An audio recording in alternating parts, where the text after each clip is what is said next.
Hello friends, we are the United Lodge of Theosophists for Washington, D.C. Our physical location is closed due to COVID-19. We are available at any time by phone or email. We're also available to all who join us at 11 a.m. on Sundays at Google Meet.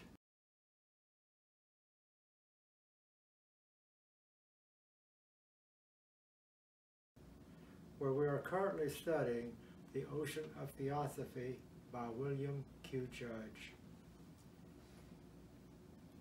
The ULTDC phone number is 301-656-3566, and our email address is ultdclodge@gmail.com. Those watching on YouTube can find this contact information on the slides at the end of this presentation.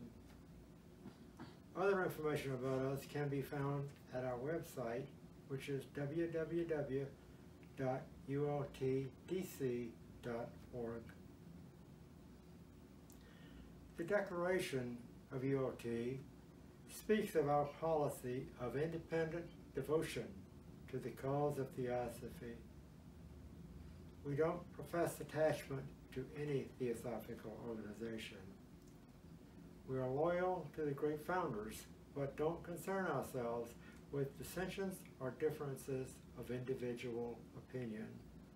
The end we keep in view is too absorbing and too lofty to leave us the time or inclination to take part in side issues. That work and that end is the dissemination of the fundamental principles of Theosophy and the exemplification in practice of those principles through a truer realization of the self, a profounder conviction of universal brotherhood. We hold that the unassailable basis for union among Theosophists, wherever and however situated, is similarity of aim, purpose, and teaching. This similarity is the sole bond between our associates. We aim to disseminate this idea among Theosophists in the furtherance of unity. We regard as Theosophists all who are engaged in the true service of humanity without distinction of race, creed, sex, condition. We welcome to our association all those who are in accord with these declared purposes and who desire to fit themselves by study and otherwise to be the better able to help and teach others. The true Theosophist belongs to no cult or sect, yet belongs to each and all. There will be a reading from the Voice of the Silence, followed by today's presentation on Foundation of Universal Unity. Thank you. Good morning and welcome, everyone.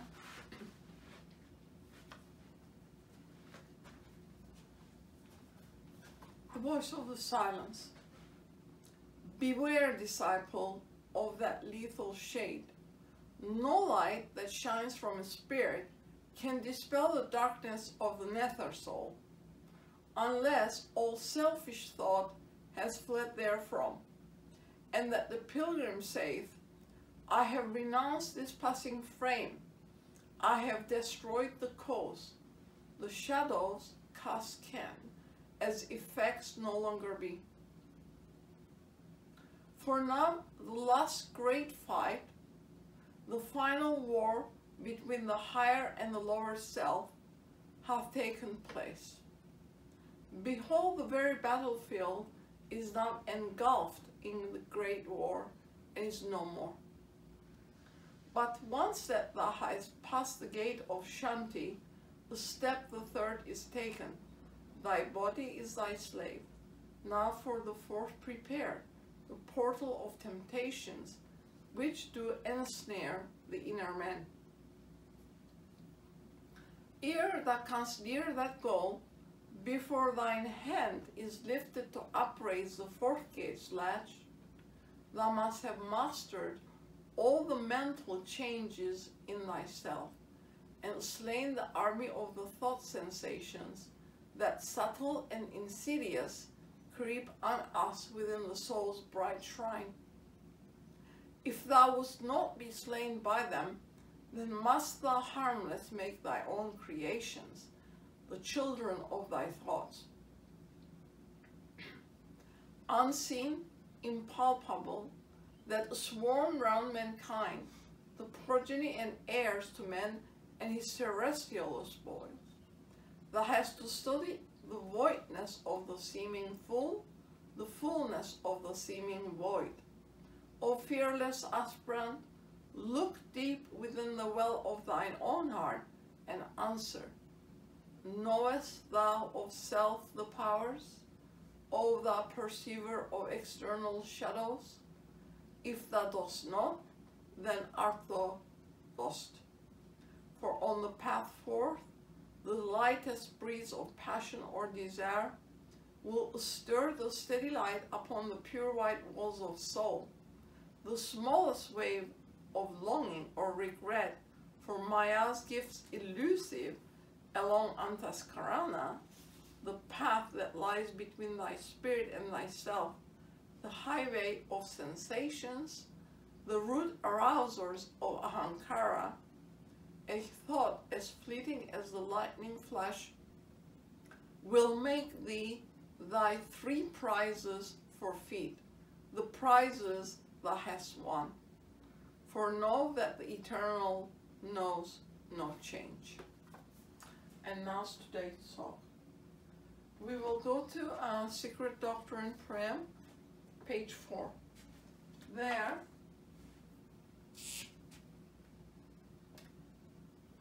you will see a disk with nothing in the center. This disk is space, but it is at rest.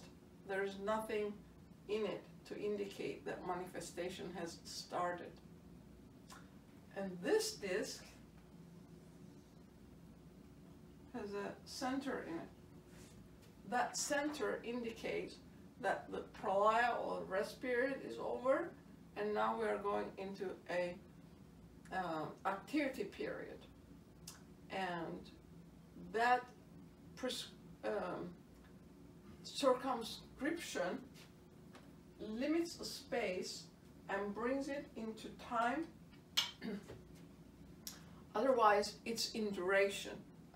This point brings it into time and space for manifestation of evolutionary process. And man has to realize that this presentation perhaps is for understanding the philosophy, because HB says space is not limited, and only recently our scientific men have come forward by saying that a space is so large. Just in the Milky Way there are millions and billions of star systems, our Earth being a spot on the arm of the Milky Way. So remembering that, universal men then, or universality of this point, which brings everything to the forefront of manifestation, is the first bubble on homogeneous substance in its incipient stage. From that, everything comes. All of the differentiations then bring us to where we are. So many find no great difficulty in accepting intellectually the idea of a universal, all-pervasive deity And having accepted this, they must also concede that such a deity cannot altogether be outside and beyond themselves. In fact, they eventually are forced to admit the self, the presence of the deity as continuous and perhaps part-tenant. This is not an admission though, and it leaves them separate from the self. And we're talking about the self here.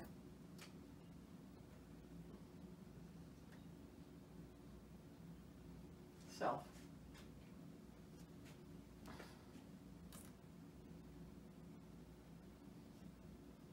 So to be able to think of oneself in every walk of life as a universal being, we have to really think of ourselves as deity itself.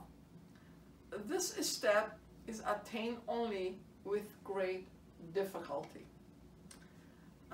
And it really occupies and torments the human mind at present, the way it is constituted.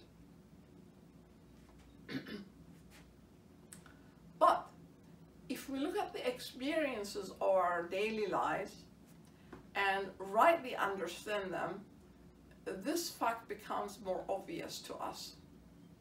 So then, until a man can in some degree begin to study himself as a universal being, until he can to some measure perhaps realize that every one of his principles is a universal principle, and these cannot be thought of as existing in time and space.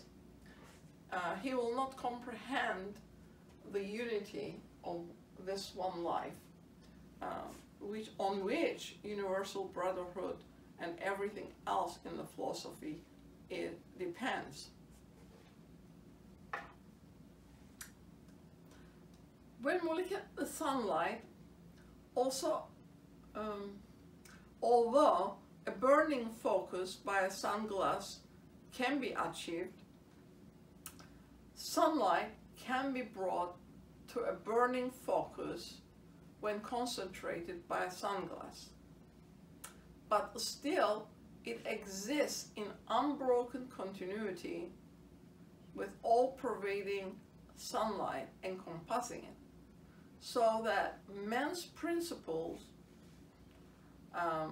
although focused at given points or centers, exist in unbroken continuity throughout the universe. Even physically speaking, we talk about the body, but he's not really embodied in a body, but rather in matter. And that matrix, which he calls his body, is but a focal point through which pass unendingly all grades of physical substance. Then, if he's not really embodied in a body, but its substance, then where exactly does his body begin and end? Physical substance has no definite limits in space. And if this is true of his physical body, the lowest and most static of all his principles, how much more clearly must it be seen to be true when applied to his inner sheath. Now, this point was brought out on YouTube many years ago by Jill Boyd Taylor. And in that, she talks about her experience of stroke, bleeding into her brain, and she compares the two conditions. One is when she's in the body, or assumes that she's in the body, and the other one when she becomes a universal being. And she thought to herself, well, if I am this universal being, how on earth am I going to fit into that body again? So you can watch it with tremendous benefit, because it clearly is evidence that our principles are not located just in the focal points called the body. So, when the individual understands that his principles are universal, then he has to face some deductions. Looking outward from that center, which he calls himself, he sees that his higher principles must exist through very highest intelligences in our universe. He sees that these principles are and must be in unbroken continuity with the great being, such as masters, whose consciousness is centered in those higher principles. This realization gives a kind of vital meaning to that repeated sentence that the masters must be first sought and found within. And having seen our higher principles are unlimited by time or space, we must conclude that the same is true as regards the lower principle. They must pervade and include all beings and intelligences below us. And another question from these deductions arise. If man is the very hub and center of the great wheel of life, why then should his principles not find their natural focal points and embodiments in certain forms of the animal, vegetable, and mineral kingdoms? And if this is true, perhaps we may gain a deeper insight into the word affinities. Our affinities, in actual fact, are ourselves, in whatever ground they may live and ripen. It also shows clearly and logically how impossible it would be for even the most humble among us to entertain a single thought, feeling, desire, or initiate an action that is not felt by all nature, both above and below us. So then it is our weaknesses that make the sins of our brothers possible. So the karma of the animal world then is really in the final analysis is man's karma. So then karma of the animal world is seen to be man's karma in the final analysis. And this statement perhaps clarifies the other one that Mr. Judd used in the Gita when he talks about the sacrifice of animals. So, it is alone through the study of man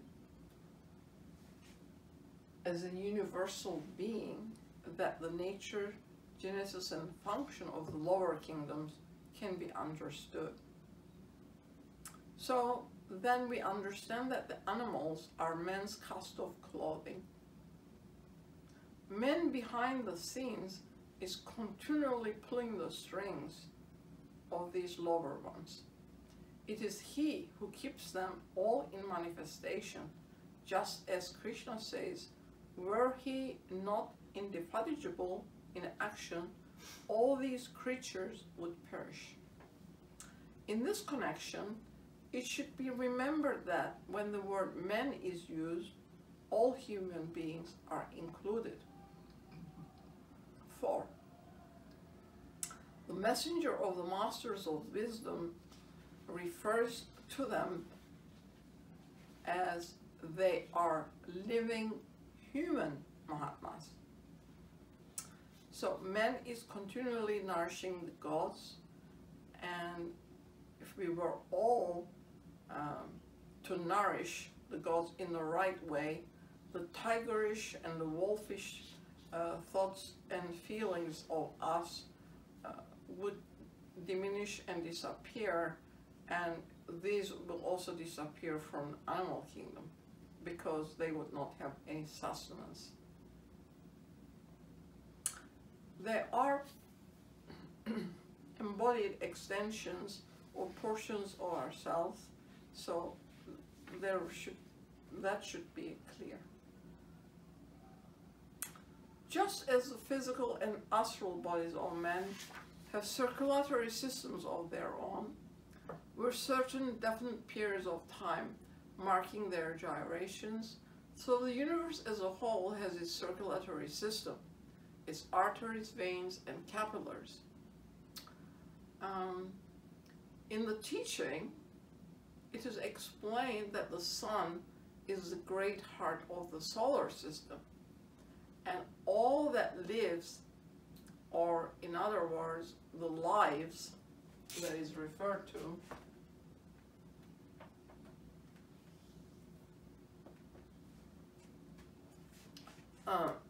atoms, in other words, meet in the sun in their seventh aspect every 11 years.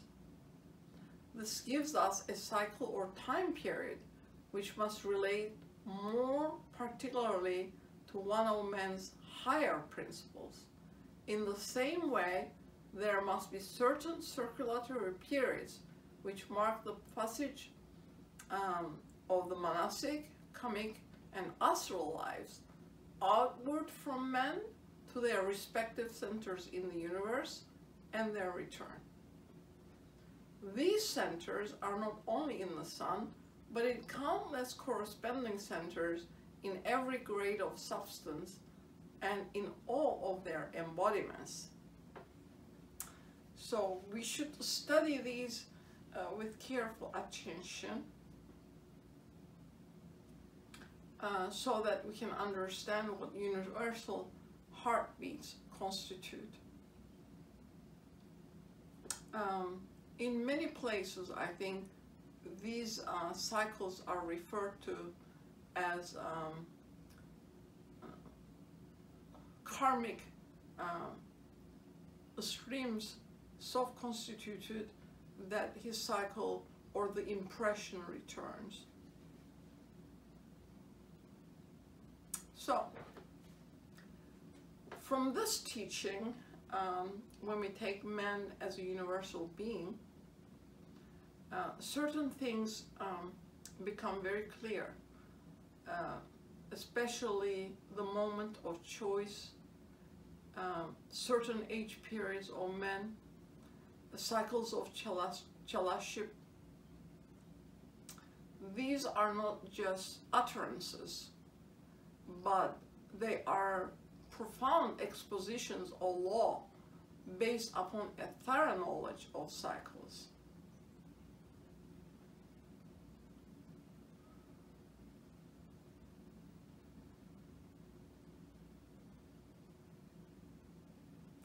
And certainly,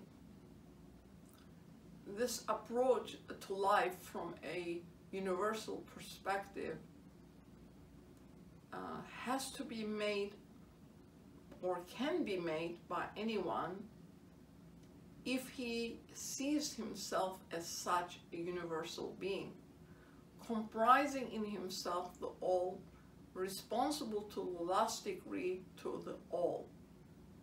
And HPV says this: let us study man therefore, but if we separate him for one moment from the universal whole, or view him in isolation from a single aspect, apart from the heavenly man, we shall either land in black magic or fail most ingloriously in our attempt.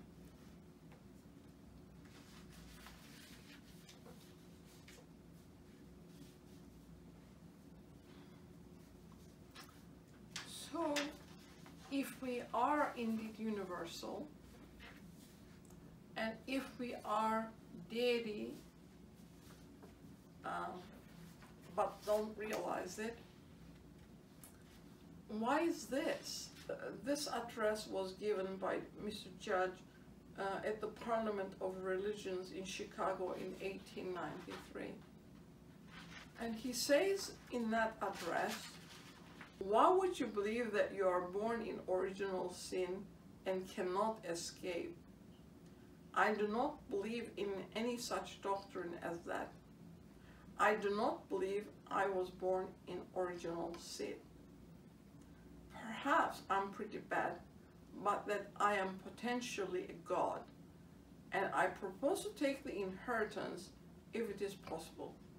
For what purpose, you might ask? So that I may help all the rest to do the same thing, for that is the law of universal brotherhood. And we have to make this philosophy popular, of course, in the West. And he says again that we are as gods and are only prevented from being so, in fact, by our own ignorance and fear to take the position. So that refers to the position of the higher. We have to assume the position of the higher and keep it. And he says the statement of Buddha, Confucius, Jesus, all of the great ethical teachers of the world had some similarities in their sayings. One of them is, do unto others as you would have them do unto you. So he says that if we practice this as a universal being, as a foundation of universal unity, there would be no police required, there would be no aid necessary. We would all live our lives as we have come to live them, from the perspective of the soul, and we would express that aim. And it is not an anthropomorphic God that's in the sky, which is man-made, that causes our misery. It is ourselves. And when we understand the constitution of matter and of life and practice the right ethics, then this universal unity will become apparent to us, and we would behave accordingly. Now, there's another point in this regard to be made, and that is that we are now in the 21st century, and there's a widespread spirit of inquiry and tolerance, and this is stirring in many minds of the generation. Without inquiry, there cannot be any rectification of errors, and so neither true tolerance for real progress. Without tolerance, there can be no inquiry, and the relief of conditions of mankind cannot be reached. So the theosophical students must be aware of this truth, that the limitations of the race mind also belongs to them. But theosophists of all walks of life are apt to relax in their spirit of inquiry, because they have found that which satisfies alike their reason and their moral nature. But this is to fall victim to the sattva quality of the Bhagavad Gita. Breathing a pure air, they must not become content of respiration and thus fall asleep. Contented, they are no more troubled. True spirituality is above all things inspiration, the inspiration to work for the higher life, not simply to enjoy what we have found to be true to ourselves. So theosophies who feel that breath of inspiration is stirring them to study and work have to avoid succumbing to rajas, the quality of unwise and intemperate zeal. So we cannot pump this philosophy to others under pressure and thus become intolerant. HPV said the expression of goodwill has to be available to us, and it must be everywhere. Where goodwill exists, there will be found unity, study, and work. And on this subject, she spoke very simply with true inspiration to her American theosophists in the first message that she sent to the Americas. It is stated, men cannot all be occultists, but they can all be theosophists. Many who have never heard of the society are theosophists without knowing it themselves. For the essence of theosophy is the perfect harmonizing of the divine with the human in man, the adjustment of his godlike qualities and aspirations and their sway over the terrestrial or animal passions in him, kindness, absence of every ill feeling or selfishness, charity, goodwill to all beings, and perfect justice to others as to oneself are its chief features. He who teaches theosophy preaches the gospel of goodwill, and the converse of this is also true. He who preaches the gospel of goodwill teaches theosophy. Now, in the 19th century, she wrote this and sent it to America. Did the theosophists at that time that were in the movement paying attention to her admonitions, or did they ignore it? Because if we do not apply what is given to ourselves, it is of no benefit to us. Unconscious theosophists of that time would have been attracted to theosophy naturally, but the extravagances of the theosophists and their follies actually repel them. And we can see this from the writings of the blind wanderings of a great number of theosophies, and then the corruption of pure teaching, but saddest of all, leaving in large part to these unconscious theosophists of the generation great work of the theosophical movement. So if that is true for the 19th and 20th centuries, what must we do in the 21st? Is there soldiers scattered around, or is there an army of the voice of goodwill based on true philosophy as well as on right ethics, which is the only foundation for enduring evolution? It was very fortunate that the karma of HPV did not just bring her to a race body, but also to the race mind. And we see all of her great ideas germinating everywhere throughout. And the seeds that she sowed among theosophists, perhaps some of them germinated, but most of them fell on stony ground. So, if we are aware of what's going on around us, we have to go and find these movements initiated by the unconscious theosophists, and if it fits our ideology, we have to give them help, because the writings indicate that where help is given, higher influences are attracted to those movements, and then the whole thing has greater universal value in its dissemination amongst all peoples of the world, not just here in the United States, but all over the world.